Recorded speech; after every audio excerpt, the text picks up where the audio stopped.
Right. మళ్ళీ వస్తానండి చిన్నప్పరెడ్డి గారు. సో మనతోటి మరోపు సురేష్ గారు ఉన్నారు, గజపతి నగరం నియోజకవర్గం జనసేన ఇన్ఛార్జ్. సురేష్ గారు గుడ్ మార్నింగ్ అండి. గుడ్ మార్నింగ్ బ్రహ్మనాయుడు గారు.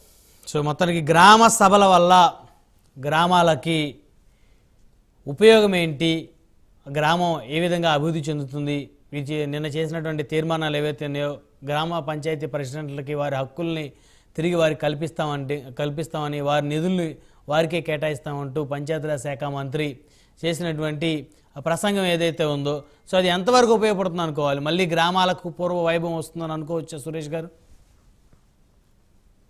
బ్రహ్మనాయుడు గారు గుడ్ మార్నింగ్. అలాగే కృష్ణాంజనేయులు గారికి, చిన్నప్పరెడ్డి గారికి కూడా గుడ్ మార్నింగ్ అండి. సార్, ఇది బ్రహ్మనాయుడు గారు ఈ యొక్క సబ్జెక్ట్ ఏదైతే ఈ పంచాయతీలకు సంబంధించినటువంటి సబ్జెక్ట్ ఉందో డిబేట్ అవ్వకుండా ఇప్పుడు స్వచ్ఛంగా అసలు ఏం చేయాలి, గ్రామాల్లో ఏం జరగాల్సింది, దాన్ని ఏ రకంగా మానిటరింగ్ చేయాల్సి ఉంది అనే దాని మీద మాట్లాడాలి. ఇసుకలు, మైనింగ్లు, సారాల దగ్గరికి వెళ్లకుండా చిన్నప్పరెడ్డి గారు దయచేసి. ఎందుకంటే ఇప్పుడు ఇది ఈ గ్రామ పంచాయతీలు అనేదండి, పెద్దలు మనకు పూర్వం నుండి పల్లెలే పట్టుకొమ్మలు, ఈ దేశానికి రైతే రాజు అని చెప్పేసి గ్రామాలని మాటల్లో చెప్తుంటారు తప్ప ఆ గ్రామాలకు మనం ఏం చేయాలి, అక్కడ ఉన్న రైతులకు మనం ఏం చేయాలి, అక్కడ ప్రజానీకానికి మనం ఏం అందించగలగాలి, వాళ్ళకి ఎట్లాంటి ప్రోత్సాహకాలు ఇస్తే ఆ గ్రామాలు బాగుపడతాయనే ఆలోచన ఎవరికి లేదండి. నిన్న కళ్యాణ్ గారు మాట్లాడింది పంచాయతీలు బాగుండాలి, పంచాయతీ స్థాయి నుంచి గ్రామ స్థాయి నుండి దేశభక్తి పెరగాలని చెప్పి చెప్తున్నారంటే అది అసమాసమైన విషయం కాదండి. అవును, అంటే దేశభక్తి పెరగడం అంటే మనల్ని ప్రేమించుకోవడం, మన కుటుంబాలను ప్రేమించుకోవడం, మన గ్రామాన్ని ప్రేమించుకోవడం, తద్వారా మన దేశాన్ని మనం బాగు చేసుకోవాలన్న ఒక ఆలోచన విధానము గ్రామ స్థాయిలోనే పెరగాలి. ఆ ఊరి మీద ఏదైతే వాళ్ళ గ్రామం ఉందో, ఏదైతే ఆ గ్రామం ఉందో, హలో సురేష్ గారు కంటిన్యూ చేయండి. ఏదైతే ఆ గ్రామంలో ఆ గ్రామం మీద వాళ్ళకి ఒక ప్రేమ అనేది ఏర్పాటు అవ్వాలండి. నా గ్రామం బాగుండాలి, నా గ్రామంలో అందరూ కూడా సుభిక్షంగా ఉండాలి, ఆరోగ్యంగా ఉండాలి, క్లీన్ అండ్ గ్రీన్ గా ఉండాలి అని ప్రతి ఒక్క ఆలోచన గ్రామ స్థాయిలోనే పెంపొందించాలని చెప్పేసి ఆయన అంటున్నారు. ఆ అనడంలో దాని తాలూకా అంతరార్థం ఏంటంటే అసలు దేశ గతి మారిపోతుందండి. మన రాష్ట్రం గతి పక్కన పెట్టండి, పంచాయతీలు, గ్రామాలు ఏ రోజైతే బాధ్యతాయుతంగా ఉన్నాయో, ఆరోగ్యంగా ఉన్నాయో, శ్రమను నమ్ముకున్నాయో ఆ రోజు రాష్ట్రం గతి కాదండి, దేశ గతులే మారిపోతాయి. అందుకని చెప్పేసి పవన్ కళ్యాణ్ గారు చాలా గట్టిగా, దృఢంగా దాని మీద చాలా గ్రామ స్థాయి నుంచి వచ్చిన నాయకులే జాతీయ స్థాయిలో ఎదిగారని కూడా అన్నారు. సో ఆ పంచాయతీ ప్రెసిడెంట్ ఎంకరేజ్ చేయడం కోసం మాట్లాడారు ఆయన. అవును, అంటే ఎవరు కూడా ఉండండి, ఈ రోజు పట్టణాలు అనేది ఒక వ్యాపారాలకి ఒక సముదాయం ఏర్పాటు చేసి ఒక పూర్వం దాన్ని ఏమంటాడు అంగడిలో. అవును, ఇప్పుడు పల్లెలన్నీ ఒక దగ్గర ఎక్కడెక్కడో ఇసిరినట్టు ఉంటే వాళ్ళందరూ ఒక దగ్గర గుమ్ముగూడి ఆ రోజు వస్తు మార్పిడి విధానం అనేది చేసుకొని నీకు నూకలు ఇస్తాను, నాకు బియ్యం ఇవ్వు, నీకు మిరపకాయలు ఇస్తాను, నాకు ఉల్లిపాయలు ఇవ్వు అని చెప్పేసి అలా ఏర్పాటైన ఒక సిటీలు అండి. ఎప్పుడు కూడా ఉందండి మీకు ఆహార ఉత్పత్తులు జరిగేది గ్రామాల్లో. మ్యాన్ పవర్ కానీ ఎక్కడి నుండి కూలీ నాలి చేసి భవన కార్మికులు గ్రామాల్లో ఉంటారు. అవును అవును, అందరూ కూడా. అందుకని అసలు పల్లెలు అనేది చాలా ఇంపార్టెంట్. నిన్న పవన్ కళ్యాణ్ గారి మాటలు విన్నాక అంటే నాకు గతం నుంచి ఆ సోయ ఉంది, కానీ ఇంకే కాదు ఇంకేదో చేయాలి. కళ్యాణ్ గారి తన ఆలోచన గ్రామానికి వారానికి ఒక 2 రోజులని ఏదో గ్రామానికి వెళ్ళి గ్రామ సభలు పెట్టాలని ఉంది. సంవత్సరానికి ఒకసారి కాదండి, గతంలో గ్రామ సభలు చాలా జరిగాయి. గ్రామ సభలు జరిగాయంటే ఆ యొక్క నెంబర్లో, వార్డు నెంబర్లో ఆలీలు వస్తారు, 10 మంది తలపాగాలు వేసుకొని 4 తీసుకొచ్చేసి వాళ్ళు గ్రామ సభ అని చెప్పి తూతు పంపించేస్తారు. గ్రామ సభ అంటే అది కాదండి. ఈ రోజు పవన్ కళ్యాణ్ గారు నిన్న ఒక మాట చెప్పారు, మన నిధులు మనం దేనికి ఖర్చు పెడతాము ఏంటి ప్రతిది కూడా అక్కడ బోర్డులో డిస్ప్లే కావాలి. ఈ రోడ్డుకి ఇంత, ఈ శానిటైజేషన్ కి ఇంత, లేకపోతే ఇక్కడ దోమల మందు కట్టాం ఇంత, ఈ డబ్బులు దీనికి ఫలానా దానికి ఖర్చు పెట్టామని చెప్పేసి అక్కడ గ్రామ సచివాలయాల్లో బోర్డు కట్టమని చెప్పారు. ఆ బోర్డు కట్టాలి. అలాగే ఇప్పుడు ఏమవుతుందంటే ప్రతి ఒక్క సిటిజన్ గా అక్కడికి వెళ్ళి అసలు డబ్బులు ఎంత ఉన్నాయి, దేనికి ఖర్చు పెట్టడం తెలుస్తుంది. తద్వారా అక్కడ రాసిన దానికి అక్కడ గ్రౌండ్ లో వర్క్ అయిందా లేదని కూడా ప్రతి ఒక్క మనిషి చెక్ చేసుకోవడానికి అవకాశం ఉంటుంది, జవాబుదారితనం ఉంటుందండి. అంటే పంచాయతీల్ని నిజం సార్ బ్రహ్మనాయుడు గారు ఈ రోజు పవన్ కళ్యాణ్ గారికి ఏదైతే ఈ రాష్ట్ర సర్పంచుల సంఘాలు ఇంతకుముందు గతంలో కలిసాయి, ఆయన చెప్పినట్టుగానే మీ సర్పంచులు మీ హక్కులు కాపాడే బాధ్యత నాదని చెప్పారు. అందులో భాగంగానే ఈ రోజు వాళ్ళు కాలర్ ఎగరేసుకునే విధంగా ప్రతి ఒక్క సర్పంచ్ కాలర్ ఎగరేసుకోవడం ఏంటి సార్? ప్రథమ పౌరుడు అండి ఆయన. అవును, గ్రామానికి ప్రథమ పౌరుడు ఆయన. అలాంటి ఒక సర్పంచ్ వ్యవస్థని నిర్వీర్యం చేసేసి ఈ రోజు పవన్ కళ్యాణ్ గారు మీరు మీలాగే ఉండాలి, మీ గ్రామాల్లో మీరు బాగు చేసుకున్న బాధ్యత మీరు తీసుకోవాలి, మీ హక్కులు ఎవరు కాలరాసినా నేను ఒప్పుకోనని చెప్పేసి ఈ రోజు వాళ్ళు తలెత్తుకునే విధంగా వాళ్ళ యొక్క ఏదైతే ఫండింగ్ ఉందో ఆ ఫండింగ్ కూడా ఆల్రెడీ వాళ్ళ ఖాతాలకు జమ చేసి వాళ్ళందరూ గ్రామ సభలు పెట్టడం జరిగింది. అంతేగాని ఊరక ఏది గ్రామ సభలు పెట్టలేదు అక్కడట. గ్రామ సభ వాళ్ళ ఖాతాల్లో డబ్బులు వేస్తూ గ్రామ సభలు నిర్వహిస్తూ వాళ్ళ బాధ్యతలు వాళ్ళకి గుర్తు చేస్తూ వాళ్ళ సర్పంచులే కాకుండా ఆ గ్రామ ప్రజలకు కూడా నిన్న మీరు చూసారో లేదో, ఎవరైనా మీ గ్రామాన్ని బాగు చేసుకోవడం కోసం అని చెప్పేసి ఎవరైనా దాతలు ముందుకు వస్తే కూడా రండి అని చెప్తే ఒక రైతు వచ్చి 10 సెంట్లు భూమి ఇచ్చాడండి. అంటే ఆ గ్రామం కోసం ఆ గ్రామంలో చదువుకున్న వాళ్ళు, ఉద్యోగస్తులు, వ్యాపారస్తులు, పట్టణాలకు వెళ్ళి విదేశాలకు వెళ్ళి స్థిరపడిన వాళ్ళు, అవును సార్ పట్టణాలకు వెళ్ళి గ్రామాల నుంచి ఇతర దేశాలు వెళ్ళి ఆర్థికంగా స్థిరపడిన వాళ్ళు ఆ గ్రామానికి ఏదో ఒకటి చేయాలంటే ఈ విధంగా గ్రామ సభలు జరుగుతూ ఉండాలి. ఎవరైతే సహాయం చేసిన వాళ్ళకి ఎంకరేజ్మెంట్ ఇస్తూ ఉండాలి. అది నాయకులు, మంత్రులు, అధికారులు, అప్పుడే కదా ఫండింగ్ వచ్చేది గ్రామాలకు. Yes sir, exactly. Pavan Kalyan గారు నిన్న అదే అడిగారు, ఎవరైనా దాతలు ముందుకు రండి అంటే ఒక రైతు వస్తే ఫోటోలు నా ఫోటోల కోసం అందరూ వస్తారు, ఇప్పుడు నేను ఈయనతో నేను ఫోటో తీసుకున్నా అని చెప్పేసి చాలా ఆనందంగా ఫోటో దిగారు ఆయన. అంటే అక్కడ దాని ఉద్దేశం ఏంటంటే సార్, చాలా మంది ఉన్నారు నా గ్రామం బాగుండాలి, నా ఊరు బాగుండాలి అనుకున్న వాళ్ళు ఉన్నారు. కానీ దీన్ని ఇనిషియేటివ్ తీసుకొని ప్రాపర్ గా ముందుకు తీసుకెళ్లే నాయకుడు కావాలి సార్ ప్రతి గ్రామానికి. ఆ గ్రామాల్లో నాయకులు తయారవ్వాలి. కళ్యాణ్ గారు అన్నారు, నేను ఇంకో 10 ఏళ్ళు 15 ఏళ్ళు నేను పనిచేస్తాను, 20 ఏళ్ళు పనిచేస్తాను. తర్వాత ఏంటి, ఎప్పటికప్పుడు నాయకత్వ లక్షణాలు గ్రామాల్లోనే పెంపొందించాలి, గ్రామాల నుంచే నాయకులు రావాలి. ఒక ద్రౌపది ముర్ము గారిని మనం ఎగ్జాంపుల్ గా తీసుకోవాలి. ఒక సామాన్య సర్పంచ్ నుంచి వచ్చారు ఆవిడ,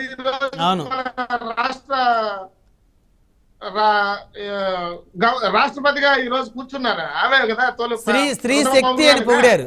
అలాగా మనం అందరం కూడా నేను గ్రామాల నుంచి తయారవ్వాలని చెప్పి ఆయన ఒక మాట చెప్పారు. అంతేకాకుండా స్వయం ప్రతిపత్తి కావాలి, మన సెల్ఫ్ డెవలప్మెంట్ అనేది మనమే క్రియేట్ చేసుకోవాలి తప్ప ఇంకొక వేరే మార్గం చూడకూడదు అని చెప్పేసి ఆయన చాలా అసలు చూస్తుంటే నాకు అసలు ఈ రాజకీయాలు వద్దు, గ్రామాలంటే వెళ్ళి కొంతమందికి పోగేసుకొని వాలంటీర్ గానే ఈ గ్రామంలో ఏమేమి ప్రాబ్లమ్స్ ఉన్నాయి ఆ ప్రాబ్లమ్స్ మనం ఎందుకు సాల్వ్ చేసుకోలేమని చెప్పేసి అన్నంత ఆలోచన వచ్చిందండి నేను పవన్ కళ్యాణ్ గారి మాటలు విన్న తర్వాత. అంతేకాకుండా వలసలు ఎప్పుడు కూడా గ్రామీణ ప్రాంతాల్లో నీరు లేకపోయినా, గ్రామాల నుంచే కదా ఇవ్వకపోయినా, వాళ్ళకి ఉపాధి కల్పించలేకపోయినా, ఆయా ప్రాంతాల్లో కంపెనీలు పెట్టకపోయినా యువత ఏదో ఒక దగ్గర పని చేసుకోవడానికి వెళ్ళిపోతారు బ్రతుకు తెరువు కోసం. ఈ రోజు రాయలసీమలో వలసలు ఉన్నాయన్నారు. రాయలసీమలో ఈ మీటింగ్ జరిగింది కాబట్టి కళ్యాణ్ గారు రాయలసీమ గురించి మాట్లాడారు. ప్రధానంగా మా ఉత్తరాంధ్ర శ్రీకాకుళం, విజయనగరం నుంచి ఏ గ్రామానికి వెళ్ళండి 60 ఏళ్ళు దాటిన ముసలోళ్ళు తప్ప ఒక కుర్రోడు గాని, ఒక యువత చదువుకున్న వ్యక్తి గాని ఊర్లో ఎవరు లేరండి మా గ్రామాల్లో. 30% మా గ్రామాల్లో మనుషులు ఉన్నారు, మిగతా 70% బ్రతుకు తెరువు ఎక్కడెక్కడికో వెళ్ళిపోయారు శ్రీకాకుళం, విజయనగరం జిల్లా నుంచి.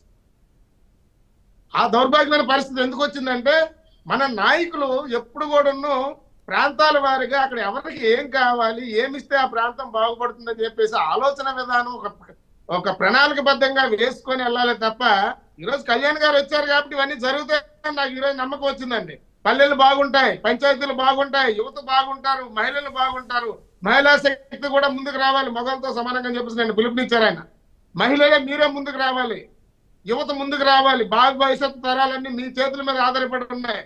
ఒక ప్రభుత్వం వద్దు అనుకుంటే మీరు తీసేశారు, రేపు నన్ను వద్దు అనుకున్నా కూడా మీరు తీసేసే హక్కు, ఆ యొక్క ఆలోచన విధానం మీకు ఉండాలి, ప్రశ్నించే తత్వం ఉండాలి, మీరు ముందుకు రండి. నాకు తెలియని విషయం ఒక మహిళ నాకు చెప్పింది, స్కిల్ డెవలప్మెంట్ సెంటర్ కావాలని చెప్పేసి ఒక మహిళ చెప్తే కళ్యాణ్ గారు నేను తీసుకున్నారు. ఈ ఆలోచన ఇలాంటి ఒక మహిళకు వచ్చింది, నాకు రాలేదు, నేను దీన్ని ముందుకు తీసుకెళ్తాను అంటే ఇలాంటి వ్యక్తులు సమాజం నుంచి బయటకు రావాలి, నాయకులు తయారవ్వాలని చెప్పేసి ఆయన మదన పడుతున్నారు సార్. రైట్. సురేష్ గారు ఇప్పుడు వైసీపీ నాయకులు చిన్నప్పటి గారు మాట్లాడుతూ అచ్యుతాపురం ఏదైతే సెజ్ సంఘటనకు సంబంధించి ప్రభుత్వం పట్టించుకోవట్లేదు, వెంటనే రెస్పాండ్ అవ్వట్లేదు, జగన్మోహన్ రెడ్డి గారు రెస్పాండ్ అయినంత రీతిగా ఈ ప్రభుత్వంలో రెస్పాన్స్ లేదంటున్నారు. అంటే సార్ యాక్చువల్ గా ఈ యొక్క ప్రమాదానికి నిజంగా చాలా బాధేస్తుంది. ఆ కుటుంబ సభ్యులందరికీ కూడా సంతాపం తెలియజేస్తున్నాను నేను. ఈ టైంలో ఏంటంటే వాళ్ళు ముందు పలకరించారా, వీళ్ళు ముందు పలకరించలేదా, జగన్మోహన్ రెడ్డి 2 గంటలు వచ్చారు, చంద్రబాబు నాయుడు 12 గంటలు వచ్చారు అనే మాట అనేది సరికాదు సార్ యాక్చువల్ గా. అంటే దాని గురించి ఎవరు మాట్లాడలేదు, దాన్ని డైవర్ట్ చేయడం కోసం ఈ గ్రామ సభలు ఇవన్నీ మాట్లాడుతున్నారని చెప్పేసి అన్నారు.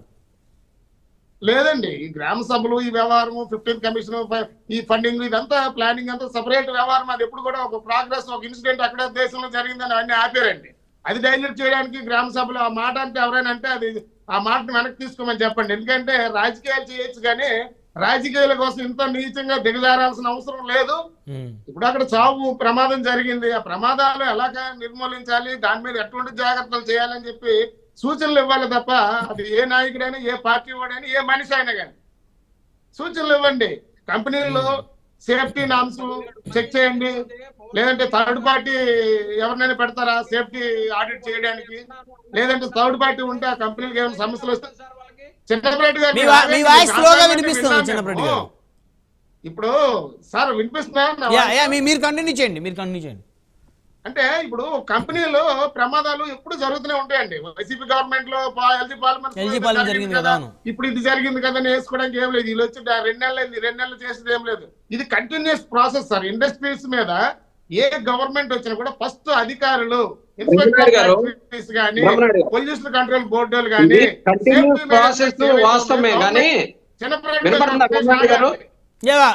ఒక్క నిమిషం, ఎందుకంటే సురేష్ గారు ఆల్రెడీ ఇండస్ట్రియలిస్ట్ గా ఉన్నారు. సో వారికి ఈ విషయం మీద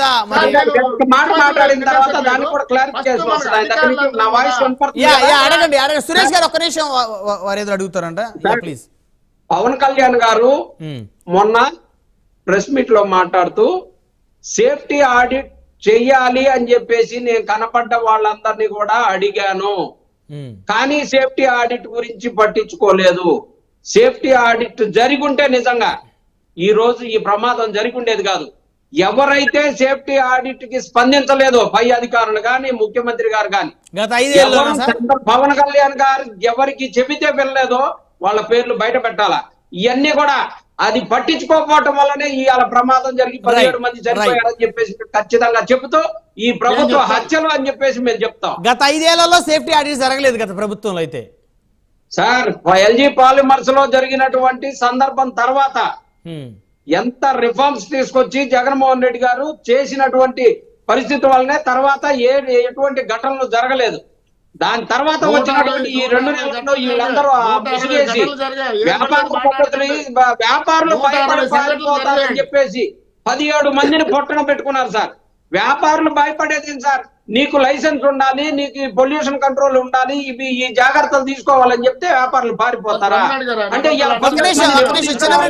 ఆగండి, దయచేసి ఆగండి. ఇంకా ఆ ఎల్జీ పాలిమర్స్ బాధితులు ఉన్నారు అని చెప్పేసి, బాధితుల సంఘమే ఉందని చెప్పేసి నిన్న జనసేన సీనియర్ నేత బొలిశెట్టి సత్య గారు ఇదే మన డిబేట్ లో కూడా చెప్పారు. వాళ్ళందరూ కూడా రావడానికి సిద్ధంగా ఉన్నారు. అనారోగ్యం బారిన పడ్డారు వాళ్ళు. ఆ రోజు ఆ ఎయిర్ పీల్చడం వల్ల సో వారికి హెల్త్ చెకప్లు చేస్తా ఉన్నారు.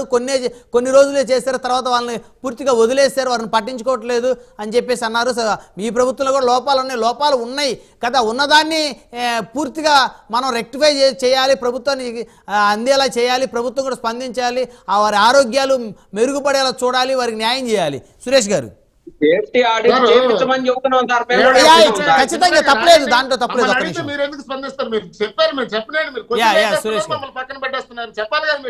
చెప్పండి సురేష్ గారు.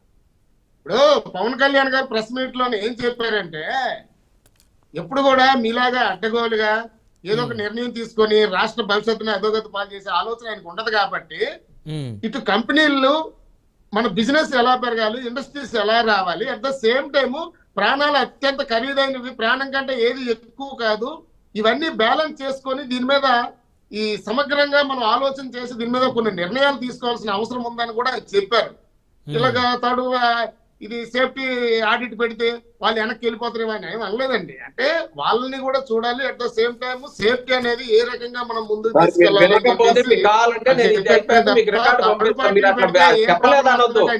సేఫ్టీ ఆడిట్ చేయడం వల్ల కంపెనీలు వాళ్ళు భయపడిపోతారు, వాటి నుంచి పారిపోతారు, పరిశ్రమలు రావు అని చెప్పేసి మాట్లాడారు. అంటే చంద్రబాబు గారు చంద్రబాబు గారు కూడా మాట్లాడింది ఏంటంటే పరిశ్రమలు రావాలి కానీ భద్రత ఉండాలి, సేఫ్టీ ఉండాలి, అందులో పనిచేసే కార్మికులకు పరిశ్రమలు ఉండాల్సిన అవసరం ఉంది, దాన్ని గుర్తించి ఆయన మాట్లాడింది. సో వాళ్ళకి ఇబ్బంది లేకుండా మనం సేఫ్టీ నామ్స్ ఏ రకంగా మనం స్ట్రీమ్ లైన్ చేయాలి. మన ఇన్స్పెక్టర్ ఆఫ్ ఫ్యాక్టరీస్ ఉన్నారు, గవర్నమెంట్ ఎంప్లాయీస్ దీనికి సంబంధించిన పొల్యూషన్ బోర్డు వాళ్ళు కానీ అందరూ ఉన్నారు. వీళ్ళందరూ కలిసి దీన్ని ఎట్టి పరిస్థితుల్లో సేఫ్టీని ప్రాణ రక్షణ ముఖ్యం, కార్మికులు కూడా ఏ ఒక్కరికి అన్యాయం జరగకూడదని ఆలోచనతో మాట్లాడారు. అందులో ఒక మొక్క తీసుకొని దానికి ముందు వెనక కట్ చేసేసి చిన్నపరెడ్డి గారు లాంటి మాట్లాడకూడదు. ఎల్జీ పాలిమర్స్ గురించి మాట్లాడుతున్నారు. జగన్మోహన్ రెడ్డి అంటే వచ్చారు, ఎక్కడ వచ్చారండి జగన్మోహన్ రెడ్డి?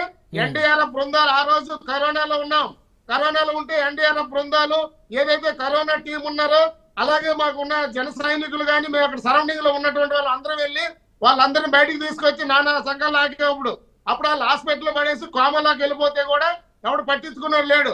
ఆ రోజు మీరు ప్రకటించిన ఏదైతే హామీ ఇచ్చాడు జగన్మోహన్ రెడ్డి ఈ రోజు కూడా ఎవరికి కూడా లబ్ధి చేకూరలేదు.